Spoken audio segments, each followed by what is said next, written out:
My name is Harry Anderson. I'm the president of the LiverpoolGuild of Students, and joining me today is Laura Bates from the Every Day Sexism project. So, hello, Laura. Hello. First of all, I want to ask what the Every Day Sexism project really is. Well, it started life as a website where I asked people to record experiences of daily gender inequality, anything from street harassment to workplace discrimination to sexual assault. And the website's grown very quickly. It's now collected over 80,000 people's experiences, and so it's also become something of an international campaign. We run campaigns on particular issues. We're currently campaigning, for example, for sex and relationships education in schools, but we also take the project entries offline and use them to talk to young people in universities.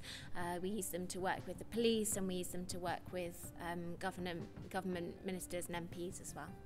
So obviously we invited you here as part of our Call It Out campaign, which is designed to sort of encourage students to call out sexual harassment wherever and whenever they see it taking place.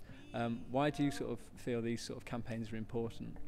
I feel like they're hugely important because, especially within universities, I think there's a real sense of normalisation and acceptance of sexism and harassment.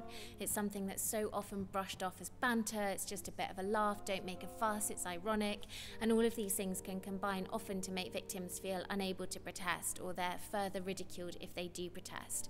And the more that something like that happens, the more the problem is able to build up and get more and more and more extreme, until even issues like groping, which is a form of sexual assault, or rape jokes, or really quite extreme things, are being passed off as banter and no one feels like they can say anything. And I feel like it's so important to break that cycle. It's so important to encourage everybody to be part of stepping up when they see it and saying, actually, that's not okay. And the onus shouldn't be always on the victim to do that. You know, it's fantastic if other people, if bystanders, if witnesses can step in and just challenge it and challenge that normalised acceptance. Just as a final question, obviously encouraging bystanders to really call it out is something we're sort of really keen on in our campaign as well. What sort of piece of advice could you give sort of any individual if they sort of see it taking place on the bus, at the bar, wherever? What sort of single piece of advice would you give someone in helping them to encourage them to call it out? Well, I'd say to realise that there are lots of different options, so it doesn't always have to be a confrontation, it doesn't have to necessarily even be aggressive. It can be as simple as stepping in and asking the victim if they're okay. It doesn't even have to mean necessarily directly confronting the perpetrator.